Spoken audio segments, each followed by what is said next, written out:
औज़ुबिल्लाहिमिनश्शैतानिर्रजीम बिस्मिल्लाहिर्रहमानिर्रहीम। इब्तिदा है रब्ब जलील के बाबरकत नाम से जिसने हमारे दिलों को ईमान की नूर से मुनव्वर किया।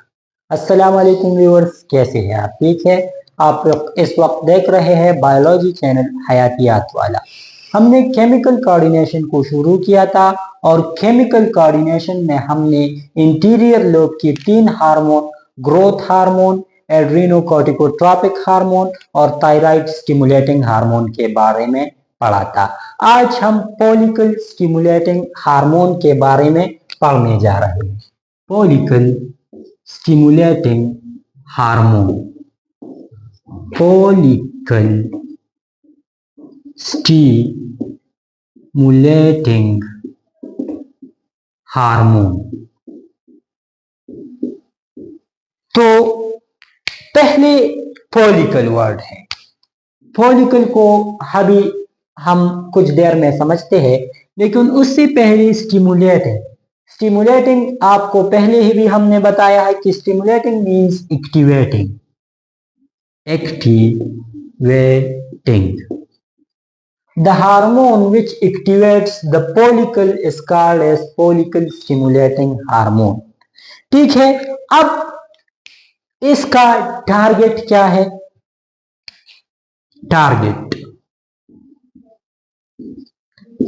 तो आपको पता है, नाम से ही जाहिर है, फॉलिकल स्टिमुलेटिंग हार्मोन यानी फॉलिकल को एक्टिवेट करने वाला। तो टारगेट क्या हो गया? टारगेट फॉलिकल हो गया। ठीक है। टारगेट क्या है? फॉलिकल। अब इसकी रिलीजिंग और इनहिबिटिंग प्रोसेस क्या है? तो रिलीजिंग और इनहिबिटिंग प्रोसेस वही का वही है जो हमने कल भी डिस्कस किया था, उससे परसों भी डिस्कस किया था। लेकिन आज फिर भी मैं आपको बताता चलूं कि ब्लड जो है वो सारी बॉडी से सर्कुलेट होता है। जब वो ब्रेन से सर्कुलेट होता है और उसमें पीएसएच की मकदार कम हो तो वो हाइपोथैलेमस को पैगाम देता है कि वो एक हार्मोन रिलीज करे जिसे हम कहते हैं गोनेडोट्रोप रिलीजिंग हार्मोन। ठीक है। या हम कह सकते हैं गोनेडोट्रोप रिलीजिंग फैक्टर। ठीक है, कि ये रिलीज करे। तो ये आके पिट्यूटरी ग्लैंड में मौजूद गोनेडोट्रोप सेल्स,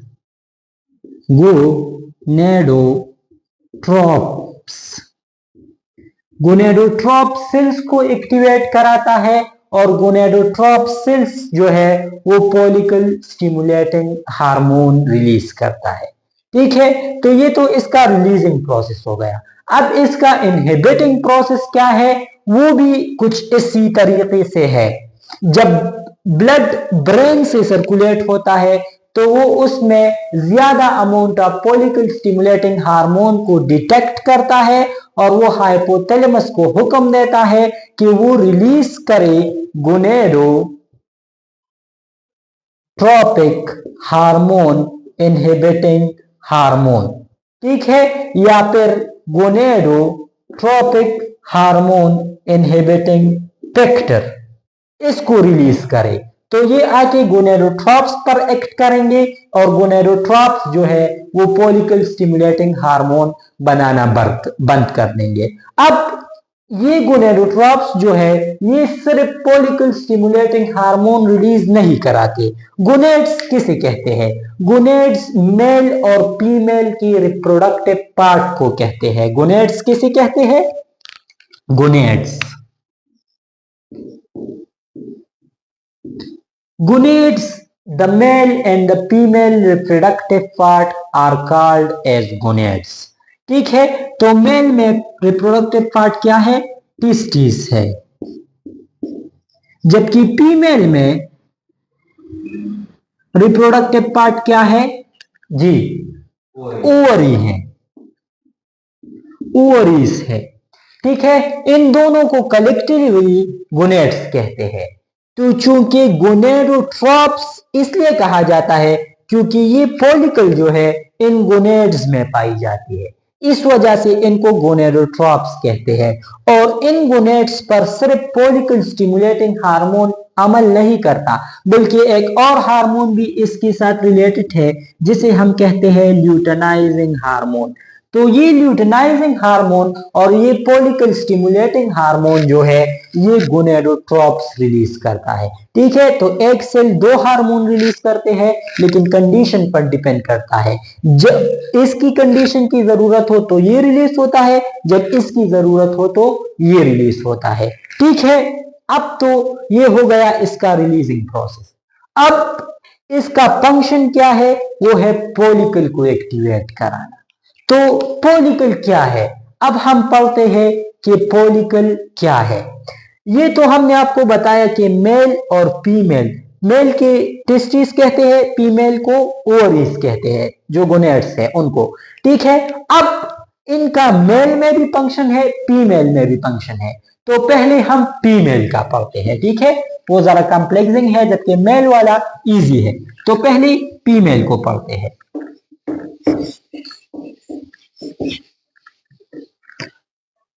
अब हमारे पास फीमेल, इन फीमेल, अब हमारे पास फीमेल में जो ओवा बनती है वो एक प्रोसेस की जरिए बनती है जिन्हें हम oogenesis कहते हैं। क्या कहते हैं? oogenesis, the process through which ova or ovum is produced is called as oogenesis. The production of ova, the production of ova। अब ये ओवा और अगर सिंगल हो तो उसे ओवम कहते हैं। ठीक है, ओवम। तो अब the production of ova is called as oogenesis। अब ये oogenesis किस तरीके से होता है? तो यहां पर ये है ओवरी, ये हो गई ओवरी। ठीक है, इस ओवरी में हमारे पास दो किस्म के सेल है। एक सेल यहां पर मौजूद है, दूसरा सेल यहां पर मौजूद है। इस सेल को हम कहते हैं ग्रेनुलूजा, ग्रेनुलूजा, जबकि इस वाले सेल को हम कहते हैं टीका। ठीक है, यहां पर डिफरेंट साइज और डिफरेंट शेप के सेल्स है जिसे हम कहते हैं फॉलिकल।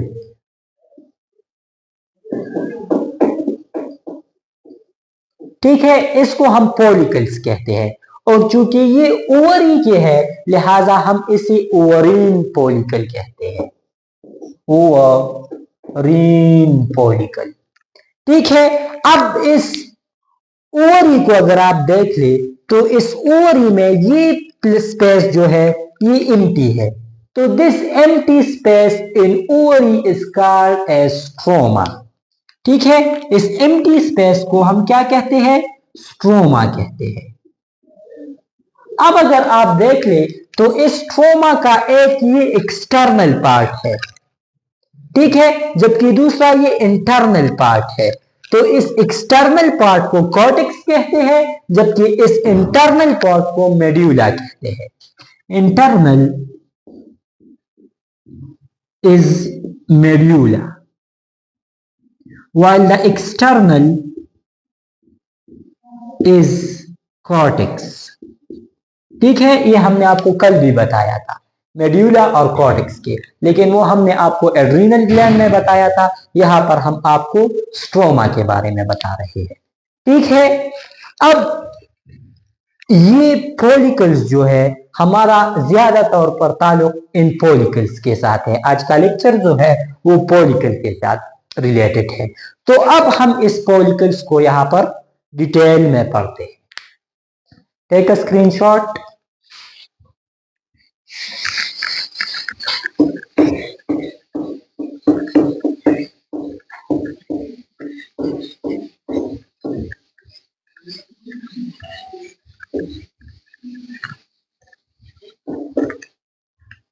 अब अब उन पॉलिकल्स में से एक पॉलिकल मैंने ये लिया,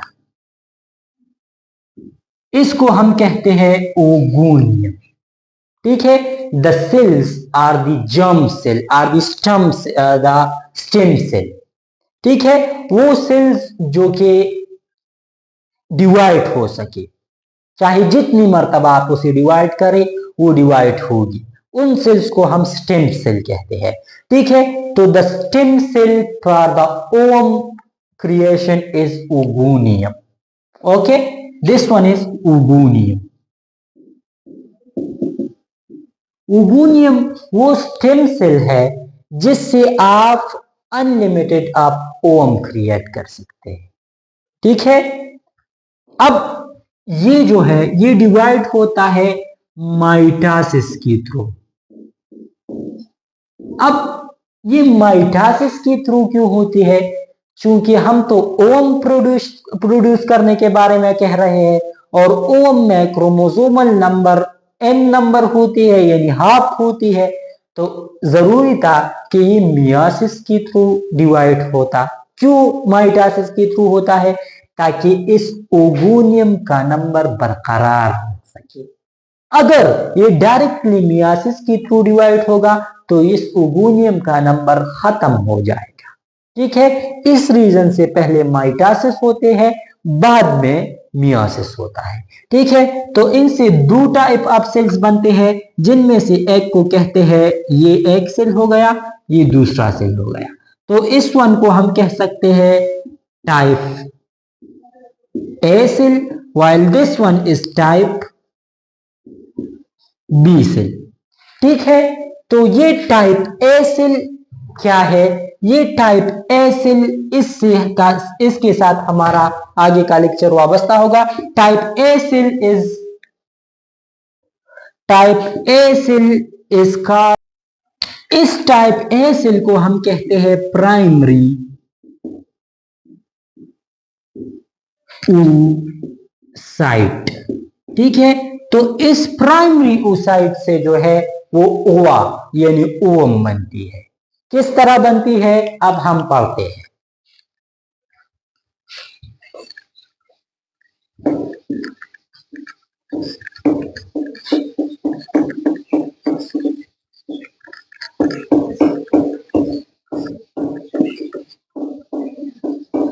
सबसे पहला जो चेंज है वो ओवम प्राइमरी oocyte में जो आता है वो यू होता है। ठीक है, ये हो गया प्राइमरी oocyte।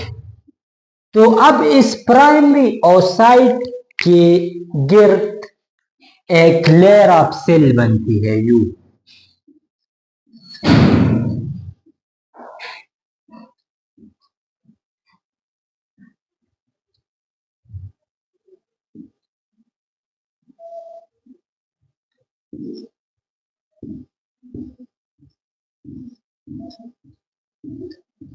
इस लेयर्स ऑफ सेल को हम कहते हैं ग्रेनुलोसा लेयर। ये ग्रेनुलोसा सेल जो हमने पढ़े थे वो बनाता है, लिहाजा इसे हम कहते हैं ग्रेनुलोसा लेयर। ग्रेनुलोसा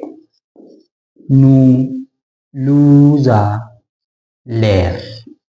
ठीक है, तो ये हो गया ग्रेनुलोसा लेयर, और ये प्राइमरी oocyte है। जब प्राइमरी oocyte के इर्द गिर्द ग्रेनुलोसा लेयर बन जाए तो इसको हम कहते हैं प्राइमरी पॉलिकलर। इसको हम कहते हैं प्राइमरी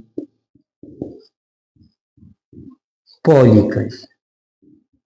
ठीक है, तो ये बन गया प्राइमरी पॉलिकल। अब ये प्राइमरी पॉलिकल सेकेंडरी पॉलिकल में बदलेगा। सेकेंडरी पॉलिकल में किस तरह बदलेगा? ये तो है वही का वही oocyte। अब ये ग्रेनुलोसा लेयर जो है ये मल्टीपल हो जाता है यू।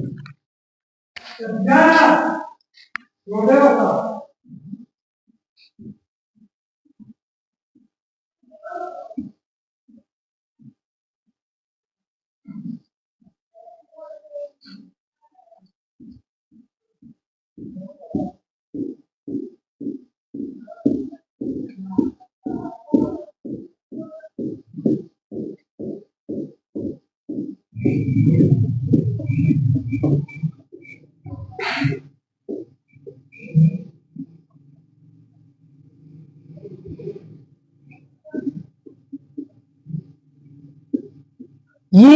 ग्रेनुलोसा लेयर जो है ये मल्टीपल हो जाता है, ठीक है, यू।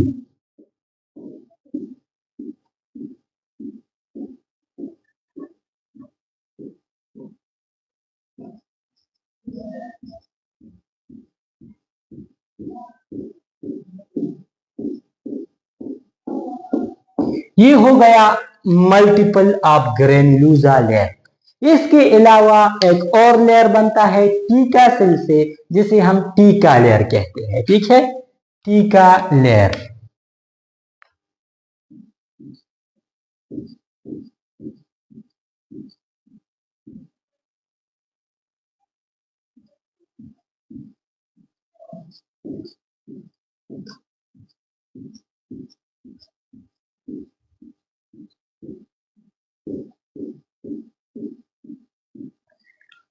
अब ये हो गया टीका लेयर, जबकि ये वाला जो है ये ग्रेनुलोसा लेयर है, ठीक है।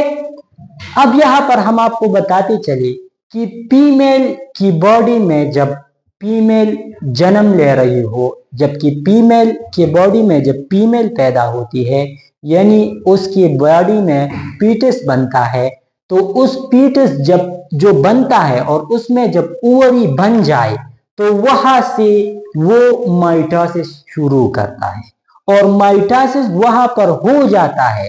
उसके बाद वो मियासिस भी शुरू करता है, लेकिन वो मियासिस जो है वो प्रोपेज 1 में अरेस्ट हो जाता है, प्रोपेज 1 में वो स्टॉप हो जाता है, ठीक है। जब वो हम अभी आगे उसके बाद जो होता है वो आगे पढ़ते हैं, ठीक है।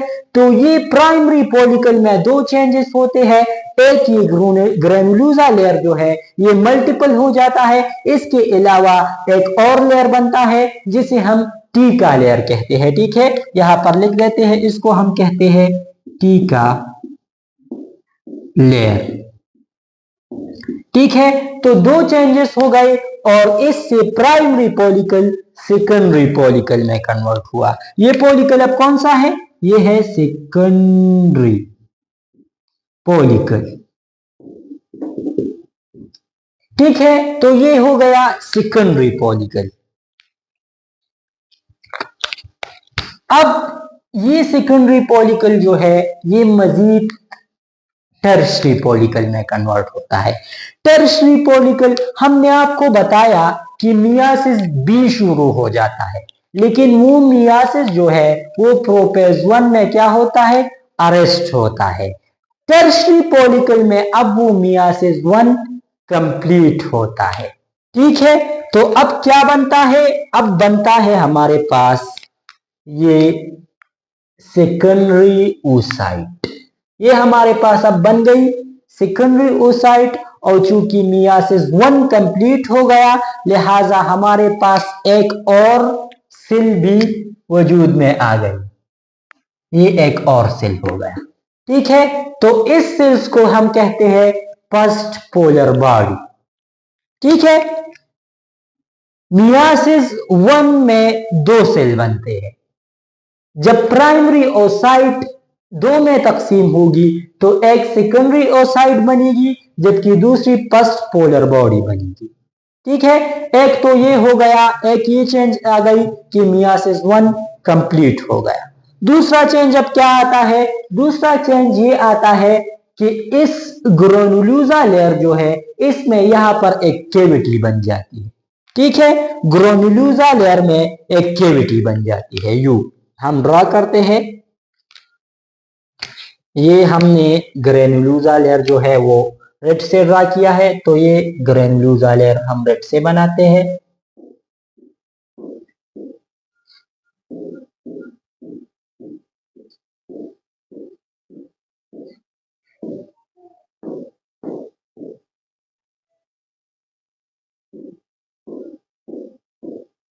ये ग्रेनुलोसा लेयर है, ठीक है।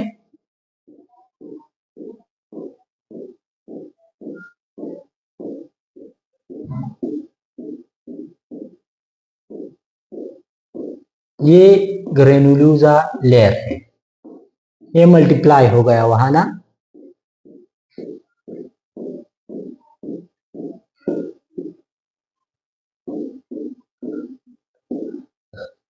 अब ये वाले को हम थोड़ा यहां पर कर देते हैं, ये फर्स्ट पोलर बॉडी है। ठीक है, एक तो ये चेंज हो गया कि यहां पर एक केविटी बन गई। दूसरा चेंज अब क्या होता है, ये टीका लेयर जो है ये दो में तब्दील होता है। टीका layer converts into two. Okay, this is a टीका लेयर।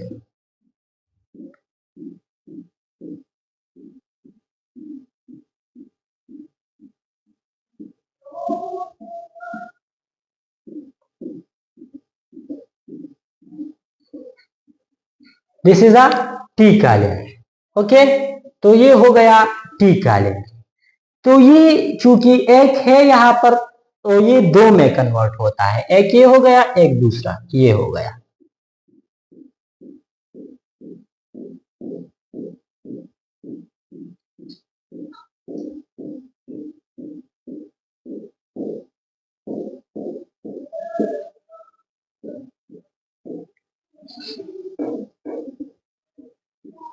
ये दूसरा लेयर हो गया।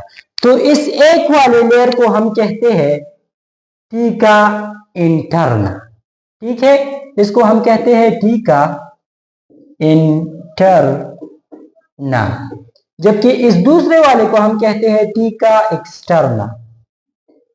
एक्सटर्ना, एक हो गया टीका इंटरना जबकि दूसरा हो गया टीका एक्सटर्ना।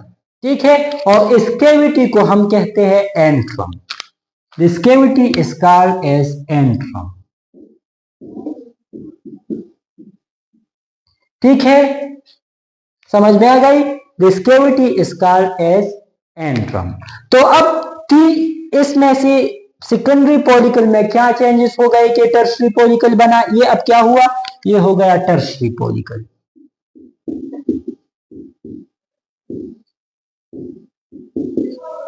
ठीक है, अब सेकेंडरी पॉलिकल में जो है ये ग्रेनुलोसा लेयर मल्टीपल हो गई और साथ में टीका लेयर बन गई। अब टर्शरी पॉलिकल में क्या हुआ, मियासिस 1 कंप्लीट हुआ तो प्राइमरी ओसाइट कन्वर्ट हुआ सेकेंडरी ओसाइट में और साथ में एक पोलर बॉडी बन गई। तो एक तो ये चेंजेस हुआ। दूसरा चेंज क्या हुआ, जो ग्रेनुलोसा लेयर है उसमें एक कैविटी बन गई जिसे हमने एंट्रम कहा। ठीक है, तीसरा चेंज ये हुआ कि टीका लेयर दो बन गई, एक को हमने टीका इंटरना कहा, दूसरे को टीका एक्सटर्ना कहा। ठीक है, तो ये तो हो गए चेंजेस जिनसे सेकेंडरी पॉलिकल टर्शरी पॉलिकल में कन्वर्ट हुआ। ये नाम हमने गलत जगह लिख दिया है, इनको नीचे लिखते हैं।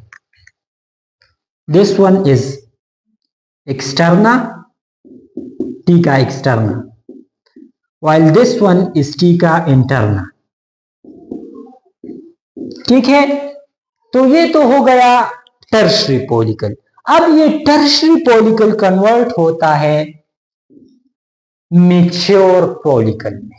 ठीक है, तो ये तो हो गया हमारे पास वही secondary oocyte.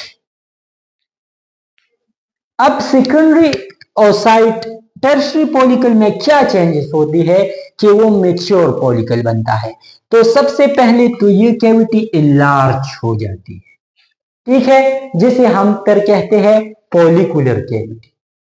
First of all, this cavity, the granulosa cavity is enlarged and make pollicle cavity।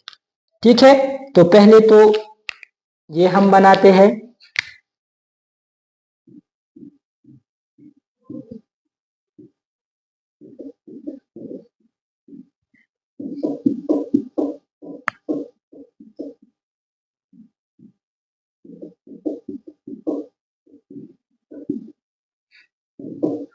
ये वाली कैविटी जो है ये इनलार्ज हो गई। ठीक है, जबकि ये दो वाली कैविटी वैसी ही बरकरार रहते हैं। ये कैविटी, ये लेयर वैसी ही रहते हैं।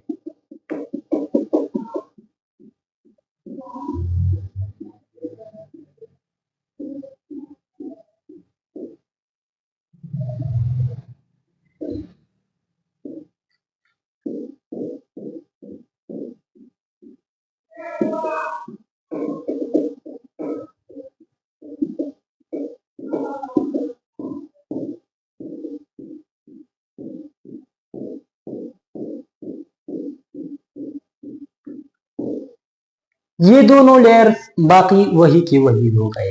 एक ये कैविटी जो है ये इनलार्ज हो गई, तो इस कैविटी को अब हम क्या नाम देते हैं? Follicular cavity. This cavity is called as follicular cavity. ठीक है, तो इसको हमने फॉलिकुलर कैविटी का नाम दिया। दूसरा क्या चेंज हो गया? जब ग्लोमेरुलर लेयर रिड्यूस हो गया तो अब हम इसको एक और नाम देते हैं, इसको हम कहते हैं कोरोना रेडिया। ठीक है, तो इसको हम अब दूसरा नाम देते हैं कोरोना रेडिया। जबकि एक और चेंज होता है यहां पर, इस सेकेंडरी पोलर बॉडी तो हमने छोड़ दी, ये है फर्स्ट पोलर बॉडी जो कि यहां से आ गई। अब यहां पर एक लेयर बनता है, इस सेकेंडरी ओसाइट के इर्द गिर्द एक लेयर बन जाती है यू, दिस वन। ये तो हमने अंदर की तरफ बनाया, चूंकि जगह कम है तो आप वो बाहर की तरफ बना लीजिए। ठीक है,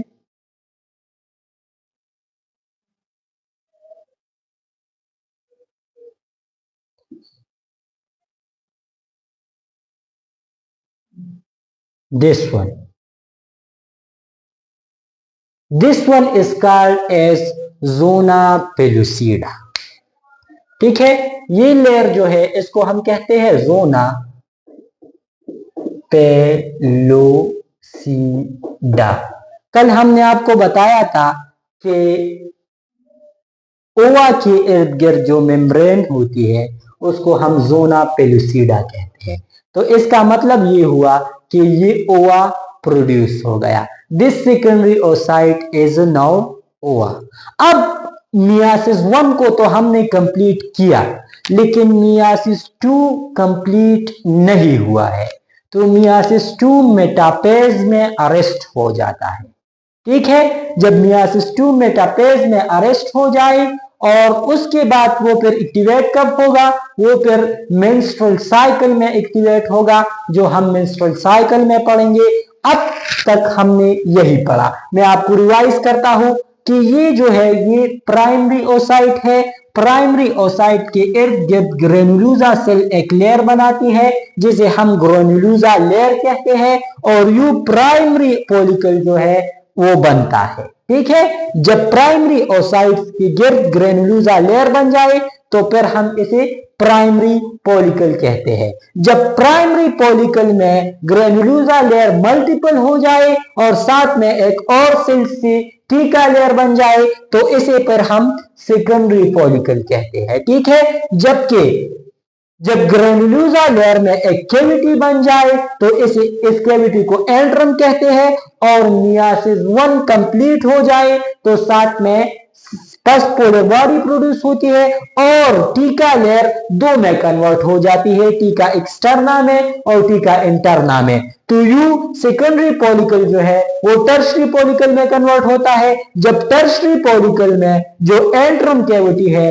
वो एनलार्ज होके पॉलिकुलर कैविटी बन जाए और साथ में जो ग्लोमेरुला है वो रिड्यूस होके कोरोना रेडिया बन जाए, और इसके अलावा सेकेंडरी पॉलिकल के इर्द गिर्द एक मेम्ब्रेन बन जाए जिसे हम जोना पेलुसिडा कहते हैं। तो यू हमारे इस बॉडी को फिर हम क्या कहते हैं? ओवा कहते हैं, और हमने ओगोनियम से ओवा प्रोड्यूस किया, तो this process is called as oogenesis. ठीक है, आपको समझ में आ गई होगी। मैंने इसके साथ लिखा नहीं है, मैं लिख भी देता हूं, चलो ताकि आपको आसानी हो। इसमें क्या चेंज होता है? Max granulosa layer. ठीक है, अब यहां पर क्या चेंजेस होते हैं? Granulosa layer multiply. ठीक है, इसके अलावा टीका लेयर प्रोड्यूस। यहां पर क्या होता है? Myiasis one complete. तो जब मियासिस वन कंप्लीट हो जाए तो फर्स्ट पोलर बॉडी प्रोड्यूस। ठीक है, इसके अलावा जो ग्रेनुलोसा लेयर है उसमें एंट्रन कैविटी बन जाती है। ठीक है, इसके अलावा theca layer convert into interna and externa, और primary oocytes become secondary oocyte. ठीक है, अब यहां पर क्या होता है, फॉलिकुलर कैविटी अपेयर्स। ठीक है, जो एंट्रन है वो फॉलिकुलर, वो इनलार्ज होती है और फॉलिकुलर कैविटी बनाती है। इसके अलावा जो ग्रेनुलोसा है वो रिड्यूस होती है और वो क्या बनाती है, वो बनाती है कोरोना रेडिया। ठीक है, कोरोना रेडिया प्रोड्यूस। ठीक है, इसके अलावा pellucida, zona pellucida layer produce, zona pellucida membrane produce. ठीक है, तो अब इस प्राइमरी सेकेंडरी ओसाइट को हम कहते हैं ओवम। यहां पर हमने आपको बताया कि मियासिस 2 अभी कंप्लीट नहीं हुआ। Myiasis 2 is arrest in metaphase 2। ठीक है, मेटाफेज 2 में मियासिस 2 अरेस्ट हो गया, जबकि पहले जो अरेस्ट हुआ था मियासिस 1 वो किस जगह पर हुआ था जी बताइए, वो प्रोपेज 1 में हुआ था। ठीक है, सेकेंडरी पॉलिकल में, सेकेंडरी पॉलिकल में सॉरी प्राइमरी पॉलिकल में हो जाता है। प्राइमरी पॉलिकल में वो प्रोपेज 1 में अरेस्ट हुआ था। जब उसके बाद फीमेल जब पैदा हो जाए और वो प्यूबर्टी के एज तक पहुंच जाए तो उसके बाद वो स्टार्ट होता है। ठीक है, तो फिर primary follicle, secondary follicle, tertiary follicle, and this one is a mature follicle. ठीक है, this one is mature follicle. अब ये बन गया, तो मेटाफेज 2 में जब वो अरेस्ट होता है तो फिर वो कब एक्टिवेट होता है, वो एक्टिवेट होता है मेंस्ट्रुअल साइकिल के दौरान, जो हम आने वाले लेक्चर्स में पढ़ेंगे। तो हमने ओवोनियम से ओम को प्रोड्यूस किया and this process is called as oogenesis। हम ऊपर लिख देते हैं oogenesis। ठीक है, तो ये क्या हो गया, ये हो गया oogenesis। Now take a screenshots and you see that these all are follicles. So these follicles are produced by whom? By follicle stimulating hormone। ठीक है, तो ये सारी चेंजेस जो करते हैं वो कौन करता है, फॉलिकल स्टिमुलेटिंग हार्मोन करता है। ठीक है, यहां तक आपको समझ में आ गई होगी। Take a screenshot.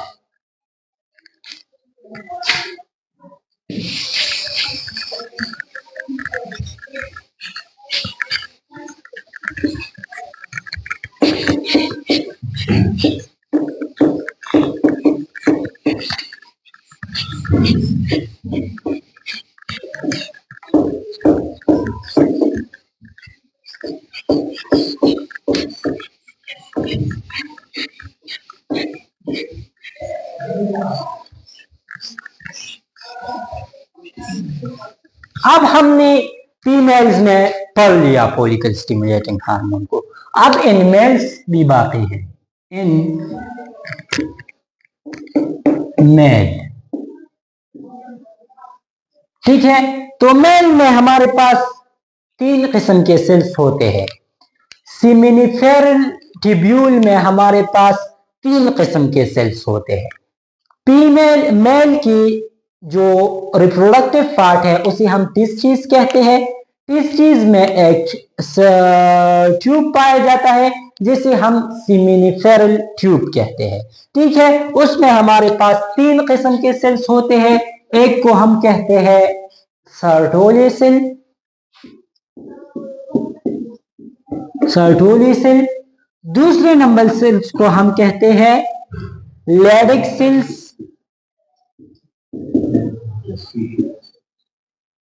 सेल्स, और तीसरे नंबर सेल्स को हम कहते हैं, जी क्या कहते हैं, नहीं इंटरस्टिशियल सेल्स नहीं कहते हैं। तीसरे नंबर सेल्स को हम, वो मैं जरा भूल गया, वो अभी आपको एक सेकंड में बताता हूं। Sertoli cell are called as nourishing cell.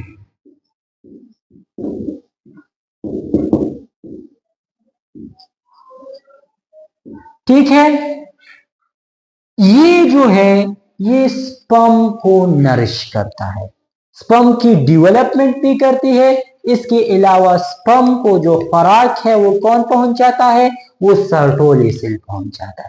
इसके अलावा स्पर्मेटोजेनेसिस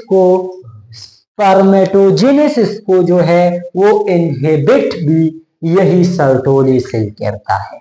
हाँ, तीसरा नंबर जो है वो स्पर्मेटोगोनिया है। इसी स्पर्मेटोगोनिया से स्पर्म बनता है। ठीक है, इसी स्पर्मेटोगोनिया से स्पर्म बनता है। अब ये तो हो गया सर्टोली सेल जो कि नरिशमेंट करता है। लाइडिंग सेल्स क्या है, लाइडिंग सेल्स को इंटरस्टिशियल सेल्स भी कहते हैं। ठीक है, सॉरी ये लफ्ज मैंने उलट पुलट कर दिया, इंटरस्टिशियल सेल्स। ये इंटरस्टिशियल सेल जो है ये टेस्टोस्टेरोन के लिए रिस्पॉन्सिबल है, और मेनली ये सारे के सारे सेल्स, लेकिन mainly this cell is stimulating by the follicle stimulating hormone. These all are stimulating by the follicle stimulating hormone, but mainly it's interstitial cells. ठीक है, यहां तक आपको समझ में आ गई। सर्टोली सेल जो है वो भी फॉलिकल स्टिमुलेटिंग हार्मोन से स्टिमुलेट होती है। इसके अलावा सर्टोली सेल एक और हार्मोन भी रिलीज करता है जिसे हम इनहिबिन कहते हैं, और ये इनहिबिन जो है ये इनहिबिट करता है स्पर्म की फॉर्मेशन को। ठीक है, तो इस वजह से इसको इनहिबिन कहते हैं। It's inhibit the spermatogenesis. ठीक है, तो ये हमारा हो गया follicle stimulating hormone function in male. अब हम शॉर्टली आपको बताते हैं कि अगर इसकी हाइपोसिक्रीशन हो जाए तो उससे क्या डिजीज होता है, और अगर इसकी हाइपर सिक्रीशन हो जाए तो उससे क्या डिजीज होती है। ठीक है, तो हाइपोसिक्रीशन से क्या हो सकता है, हाइपर सिक्रीशन से क्या हो सकता है। हाइपोसिक्रीशन अगर स्पर्म और ओवा कम मिकदार में प्रोड्यूस हो तो उससे क्या डिजीज होगी, जाहिरी सी बात है, काजेज इनफर्टिलिटी। ठीक है, तो हाइपोसिक्रीशन क्या करता है, इनफर्टिलिटी करता है। अब जाहिरी सी बात है मेल और फीमेल दोनों में इनफर्टिलिटी काज करता है। अगर स्पर्म की मिकदार कम हो तो वो ओवा के साथ फर्टिलाइज नहीं करेगा। जब ओवा के साथ फर्टिलाइज नहीं करेगा तो जाहिरी सी बात है जाइगोट नहीं बनेगी। जब जाइगोट नहीं बनेगी तो इनफर्टिलिटी है। ठीक है, इसी तरह अगर ओवम नहीं प्रोड्यूस होगा तो स्पर्म तो होंगे, लेकिन ओवा नहीं होगा तो दोनों मिलेंगे नहीं। जब मिलेंगे नहीं तो जाइगोट नहीं बनेगा, और जब जाइगोट नहीं बनेगा तो उस कंडीशन को हम क्या कहते हैं, इनफर्टिलिटी कहते हैं। ठीक है, तो ये तो हो गया हाइपोसिक्रीशन की वजह से। अब हाइपर सिक्रीशन की वजह से क्या हो सकता है, हाइपर सिक्रीशन की वजह से गोनेड्स का फेलियर हो सकता है। ठीक है, excess of everything is bad, the gonads failure. मिसाल के तौर पर अब हमने यहाँ आपको बताया कि ये सारे सेल्स कहां पर होते हैं, किस चीज में होते हैं? सिमेनिफेरल ट्यूब्यूल में। ठीक है, तो ये क्या है? ये टेस्टिकल्स है। ठीक है, तो टेस्टिकल फेलियर होती है। टेस्टिकल